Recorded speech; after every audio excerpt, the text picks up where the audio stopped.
Hey, and welcome back to Without a Doubt, the podcast, a place where we celebrate living life authentically and organically as ourselves. We're the ones breaking cycles, making waves, and being the truest versions of ourselves. I'm your girl Mad, your host, a freelance entrepreneur, a cycle breaker, and a human being that has never exactly done what was expected of me. I'm here to remind you that it's okay to live life differently. Now, you don't have to do what is expected of you. Your happiness, it matters. For a few years, I had something I did called Coffee Wednesdays. It was a group of women I knew who got together and would invite other people to come. We would mingle, chat, business, life, womanhood, all the things. At first, this was something I really enjoyed doing until the numbers started getting smaller and smaller, and I became the sole person showing up. I was the only person confirming plans, and sometimes I would actually be all by myself at Coffee Wednesdays. I always had this in my weekly plans until I started noticing this wasn't as important to the other women that were supposed to be showing up with me and committing to our coffee dates. No one was even reaching out to say, hey, are we doing it this week? I eventually let Coffee Wednesdays die out, and that faded into the abyss because I valued my time and I had self-respect. I also know that nothing is forever. Another podcast is coming out about that soon, but I had to let this little morning mingle of coffee chats, I had to let it go because I valued my time and myself more than sitting around waiting for maybe someone to come to coffee. When I realized I was the only one in my group actually making the plans, that was another realization. I was like, I can't be the only one holding this group together. I could feel my self-esteem taking a hit when I was bailed on last minute. And this took a hit to my self-respect on my own time and what I wanted to put out. Knowing what I was offering those mornings that wasn't really being received or the way I wanted or expected started slashing some notches into how I actually view myself in the regards of self-respect. How many times have we let people cancel on us before we're finally like, okay, this is the last time?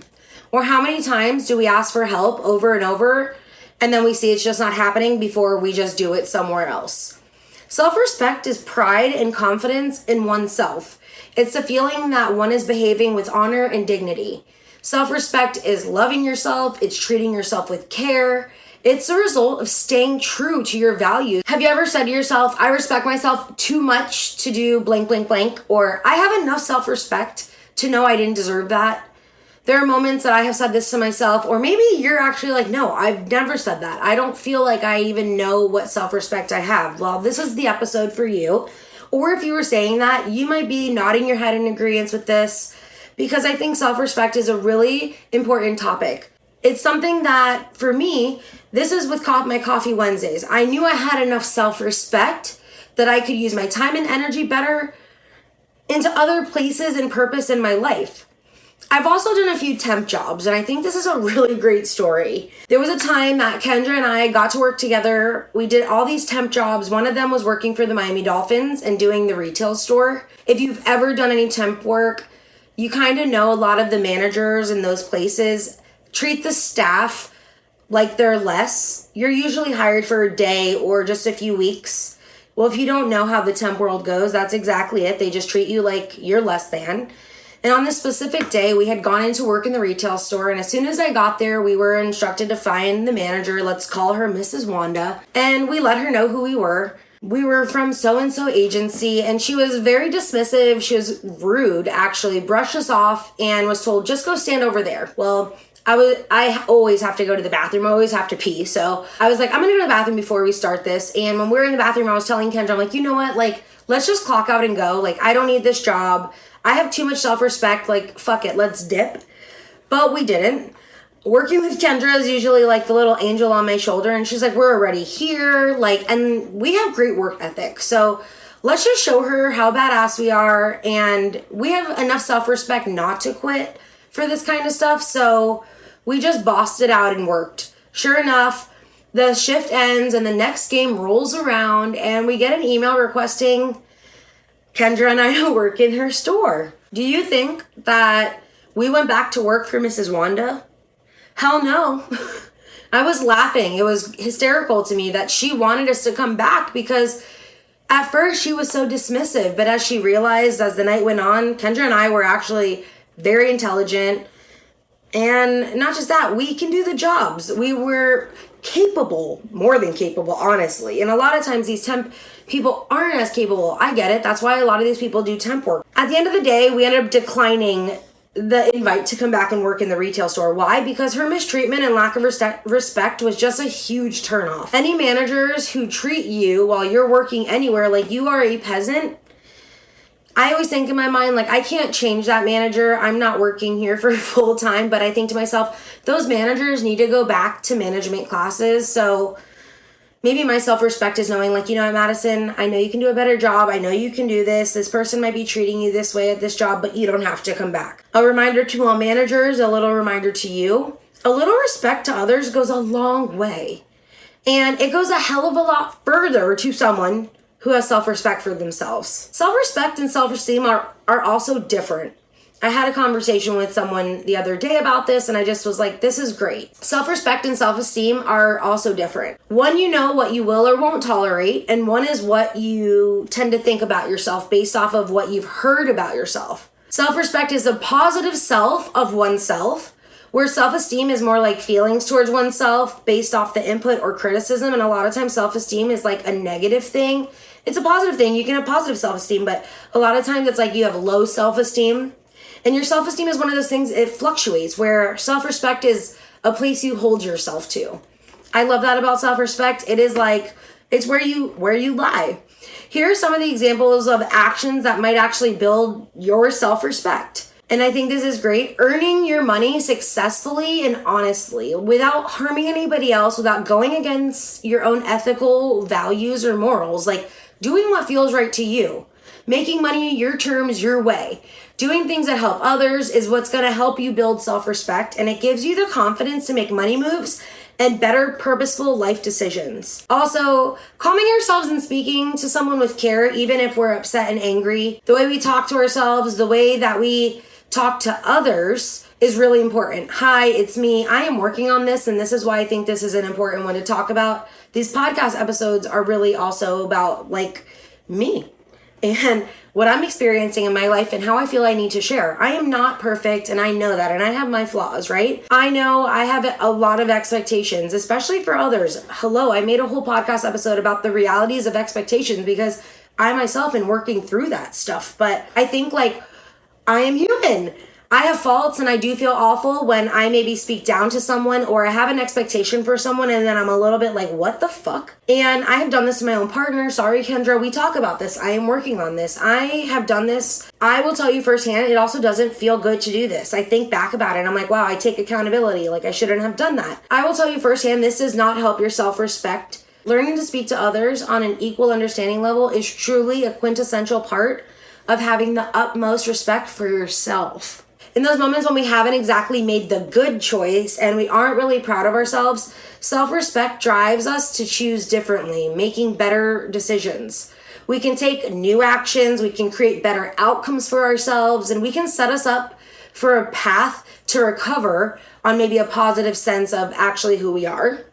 This is how we end up dealing with the sad, disappointing, or embarrassing moments of our lives. Going through the process is super important for our mental well-being because it gives you a place and a way to rebuild that positive sense of self, and it helps you move through unpleasant emotions. When you feel embarrassed or shame or guilt, we all have those. We are all human, but if you have a level of self-respect, you can work in a manner to find a better path for yourself, period. Self-respect also walking away from things that no longer serve you.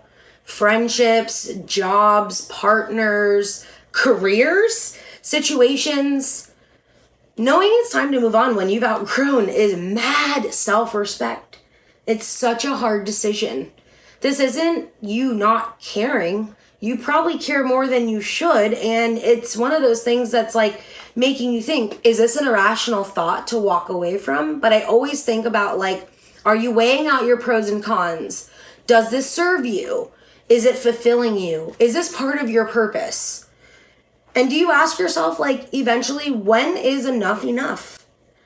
Walking away is important. Quitting is hard. Doing all the things. But I think it's important to talk about quitting in this too, because your self-respect is like, how long do you hang on to something for before Like I said, enough is enough. I think it's really important to talk about. For some reason, this is a very well sought out question on Google. Self-respect to walk away. A lot of human beings apparently are really struggling with this. And I think, is it the fear or the guilt or the shame that we are so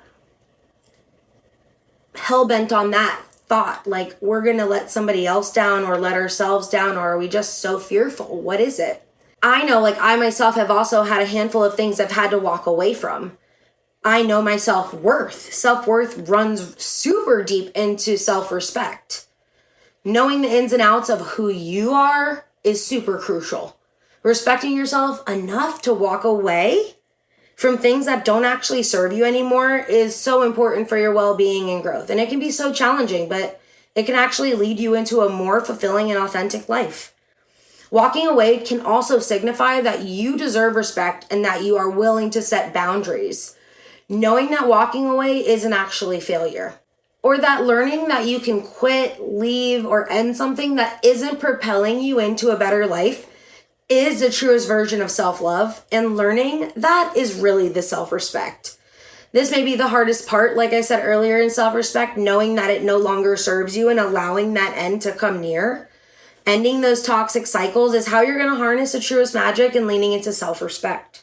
How about somebody with the lack of self-respect? Typically, a person with low self-esteem is extremely critical of themselves. They'll downplay or ignore their positive qualities. They'll judge themselves to be inferior to their peers. They'll use negative words to describe themselves, such as stupid, fat, ugly, or unlovable. And a lot of times this runs parallel with insecurities. Having confidence is the secret sauce to self-respect. Being insecure usually allows you to beat yourself down, which will never give you the necessary tools to rise to the occasion when you need to be there. Let's talk about a few ways to find some self-respect. One, you really need to get to know yourself. For example, what makes you happy? What makes you feel like you have value in life? And be real with yourself, knowing when you need to take accountability, responsibility, owning up to who you are, when you need to reroute, when we need to take personal responsibility for our actions, or when we need to give ourselves a little chance to create better outcomes like that we can actually be proud of. I was recently talking to one of my friends and she's really unhappy. She was really unhappy in her job, and she's like, I need to get real serious about what I want in life. Like, I want to be happier, and her job was not fulfilling her, and she decided to quit. And she's doing something else, and she's working and doing other things to find happiness in her life. And I think that was the ultimate step up into the self-respect. Like, I am not happy where I am, and I know I can be a happier human being. I have self-respect. Let's go. So you go, Lindsay. That was my shout out to you, boo, because I'm really proud of that. I think it's really hard to live an authentic life. So if you are doing it, I get it. I'm here. Thanks for listening. We are here. Let's also talk about number 2, practicing saying no. If you are here and you are a people pleaser, this is you and you need to learn your boundaries. Or if you're like me and I have firm boundaries. Everybody needs to be able to learn how to stand their ground. You can still be a good person and say no. Be like a palm tree, stand your ground, but be a little bendy if needed, okay? You can drop some fruit here and there and share with the world the things that you have, but stand your ground. Be a damn palm tree. 3, let's also try to avoid comparing ourselves to others. We're not doing that anymore. It is the thief of joy. Is that the quote? Comparison is a thief of joy? True story. No one is living your story, by the way. It's yours. Your trials, your tribulations are what give you the power to actually find your self-respect. The things you have done and allowed, or what you have or haven't given space to, are what you need in order to know what you value in each of your own ideas of self-respect. Do something nice for yourself, filling up your own cup. I say this often, fill your cup so you can pour into others. Know what keeps your cup overflowing and keep it going. When we stop finding a fulfilled life, we start to lose self-respect for ourselves, knowing we aren't living up to what we're actually capable of.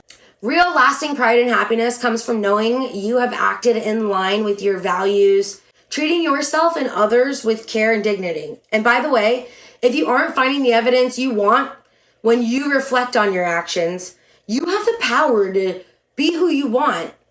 That is in your control. You can change things. We are all human. We all have our flaws, our errors, our moments of weakness. We also have the ability to rise up from the darkest moments. We can tap into life in the unexpected parts of who we are.